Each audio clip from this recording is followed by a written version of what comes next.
Hi there, my name is Nils with the 3D Printing Zone, and today I'm going to be telling you why I think the Ender 3 V2 might be the best option as your first 3D printer.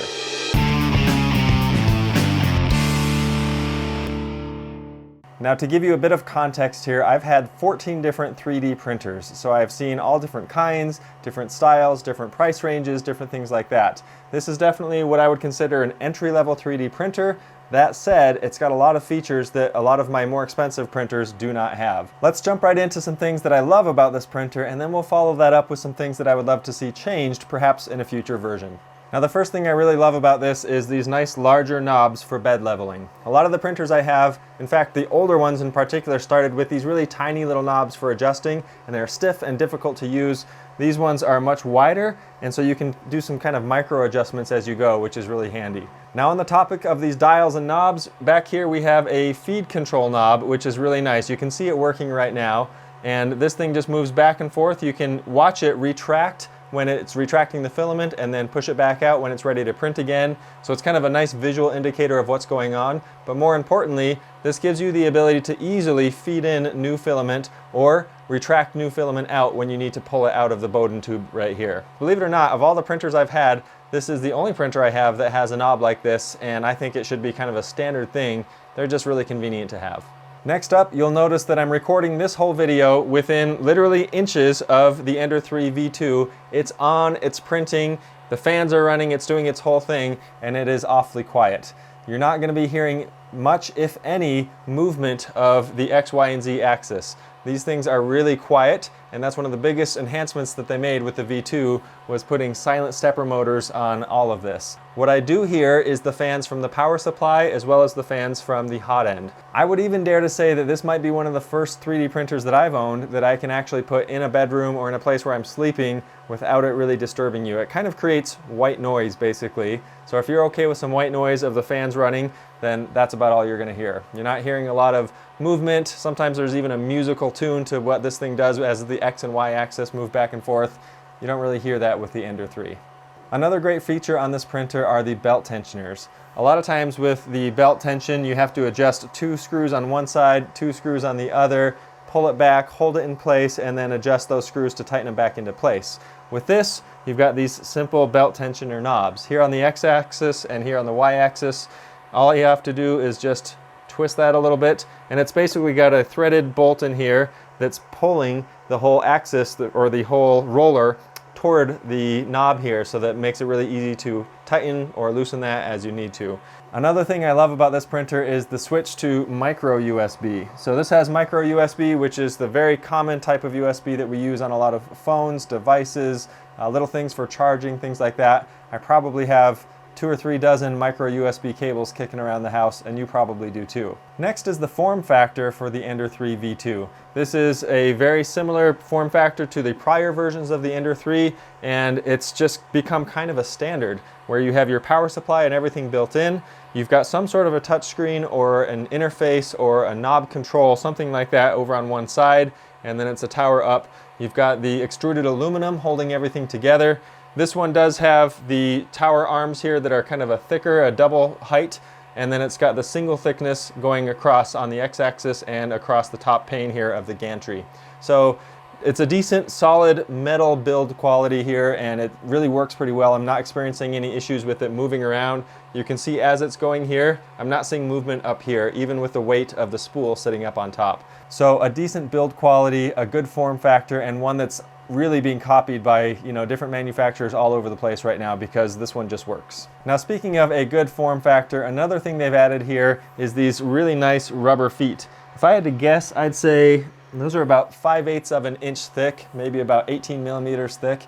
And they are good and solid. They're soft enough that they're going to give a little bit, but they make it so that this thing, when it's sitting on any surface, it feels really steady and it's absorbing a lot of that vibration that's happening up top here, and it doesn't translate into the print so easily like it would otherwise. So a nice little feature that they've added on here, good solid thick rubber feet. Now, with the introduction of the Ender 3 V2 came a large color interface with a whole new UI, a whole new user interface to work with here. This is really convenient. It just gives you the information that you need and not what you don't.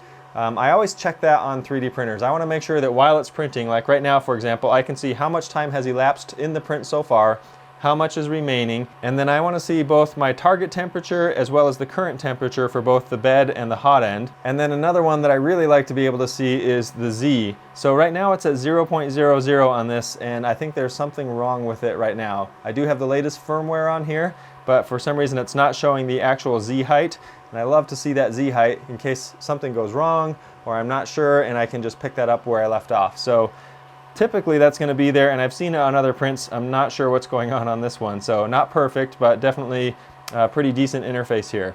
I can also hop in during the print and I can tune things. I can turn my fan speed up or down. I can adjust my printer speed, different things like that. I can hop in and pause this and then resume it, or I can stop it altogether. So all the things you would expect, and a nice color, decent little UI here on the V2. Another thing I enjoy about this one, and this is pretty common nowadays I think, but you can switch between 120 volt and 220 volt, so this printer can really be used anywhere in the world. Now this next one may sound a little silly, but it's one of my very favorite features about this printer, and that is the drawer.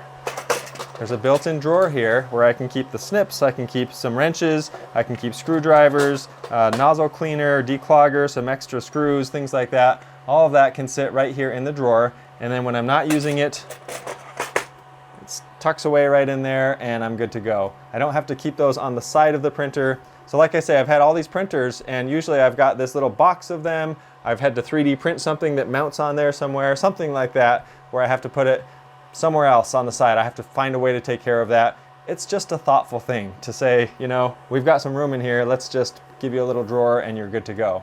I've got my Snapmaker right behind me, for example, here. It's a wonderful printer and it does a lot of really cool things, and it's a 3-in-1, but I had to print my own drawer to be able to capture all the things and hold all the things that I want in there. So just a nice thought. Really glad that they added that. Now the next thing I think you're really going to enjoy about this printer is that the print bed is a really decent volume. So this is a 220 by 220 by 250 print volume. Now if you translate that into inches, that's roughly 8.6 inches in both directions, 8.66 to about 9.2 inches tall. So you're not going to be able to print huge things. One of the questions I often get is, can you print a Mandalorian helmet on a printer this size? And the answer is no. You're not going to be able to do it in one piece. You could split it up and do multiple pieces, or you could print one for someone with a teeny tiny head, I suppose. So that's a decent print volume though, honestly, for this, because I've seen a lot of printers that are coming out that have these little, you know, 150 by 150 millimeter print volume, and that's just, it's 5 inches. There's just not much you can do with that except for little small teeny knickknacks. So this one's big enough that you can get away with quite a bit. I would love for it to be a little bit bigger, but in this price range, it's a pretty great volume. Now the second to last item I want to bring up that I really like about this printer is the fact that it prints well. I mean, that's hopefully a given with most printers these days, but in a lot of printers you're still running into issues, you're still having lots of troubles, especially for someone who's new and has to figure out how to troubleshoot all this stuff.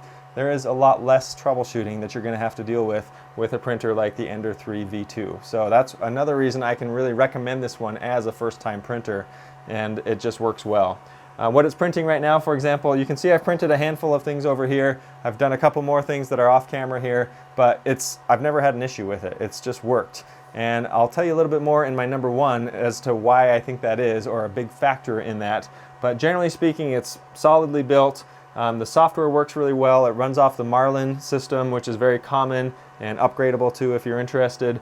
And then it just goes. It just works. It's not something where you're going to struggle a lot to get your first print. It will just print out pretty successfully for you, I'd say 99 times out of 100. Now that leads me to my number one favorite thing about this printer, and again, this is something that's totally new for me, even with all those other printers I've had, is that I've never had a printer bed as nice as this one. But it's a carborundum glass bed, and basically that just means that the material, it's made out of glass. They've got a finish material on here, and this must be the carborundum aspect of it, but basically that makes it so that it heats up fast, it adheres really well, so I'm not ever using any glue, I'm not using hairspray, I'm not using tape, I'm not using anything like that, just print right onto the bed. But my very favorite part about this thing is when I go to check on my prints after they've finished. A lot of times I'll print at night, wake up in the morning and they'll be done, and I go to check on them and they're literally sitting loose on the bed. So they're perfect. They've printed just the way I want, but as the bed cools down, they literally pop off and they're ready to go. You pick it up.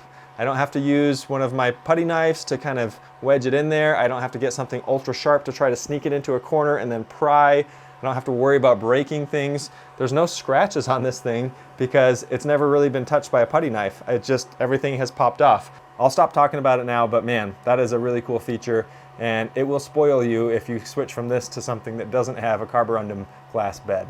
All right, so it's not all roses with the Ender 3 V2. It's not the perfect printer. There are several things that I'd like to see changed about it, but I have to lead off the cons section with a caveat, and that is for the $260 to $290 price range that you're paying for this, I wouldn't change a thing. I mean, that's an amazing value that you're getting for that price. Now that might be too steep for some of you as far as considering a first 3D printer. There are less expensive printers that you can get, and so this is not like no big deal to drop $260 on something, but you know what? You're really getting more than what you're paying for, I think, in this case, because it's such a solid experience. So that said, here are a few things that I would love to see changed if I could on this. As if you've watched my other videos, you know I'm a big fan of doing large 3D prints. I would love to see a bigger print volume on here. Again, not expecting that in that price range, but that would make it even better if you could have maybe an upgrade to that or a plus size of this. That would be pretty fantastic. I've already mentioned the switch to USB-C over here would be a great thing. I'd love to see that. Not going to lose any sleep over that one, not a big deal, and I'm glad that it's micro USB instead of USB-A, but that would be a wonderful upgrade that I think really all printers should have going in the future. Another one that I've noticed is that it's got the worm drive back here for the Z-axis, but it's only got the one. I have a lot of printers that have two worm drives for the dual Z-axis worm drive, and what that does is it makes sure that everything is perfectly aligned as it moves up and you don't get any kind of tilt basically going on here, which could affect the quality of the print and of the layers adhering to one another. I haven't had any issues with this on the prints that I've done so far, but I also haven't printed anything that really maxes out the height of it. And from what I've seen in the reviews and from the prints that other people have done with this, it works really well. Not a big deal, but that would be a nice feature just to make it a little bit more solid, a little higher quality. Now the second to last thing I want to mention for cons is that this does not have what's called a direct drive system. And all that means is right here is where the extruder motor is. So the filament comes in, it's going through this, and this is what's pushing it through this tube called the Bowden tube down to the actual hot end where it melts and goes down onto the print bed. This works for most things. It's going to be okay. If you try to get into some of the more flexible filaments like TPU, for example, or Ninja Flex, then what I've seen happen is it bunches up in here, right around this section here where the gears are, or even right where the tubes meet, anything like that, it can do that. And then what happens is that just starts to push out this way instead of going down here. So it can cause some issues. The best method is what's called direct drive, where you have the extruder motor mounted onto the moving unit over here on the x-axis, and then everything moves together. So it's just pulling the filament. A tube is okay, there's no problem with that, but ideally you want the extruder on the other side of the tube, so it's just going to pull it and push it right down through the hot end and give you perfect run every single time with that direct drive system. So that's one thing I'd love to see on there, but again, not a huge deal. Now the last thing, this one has caught me multiple times. This is the last thing I would love to see changed about this, and that is a touchscreen.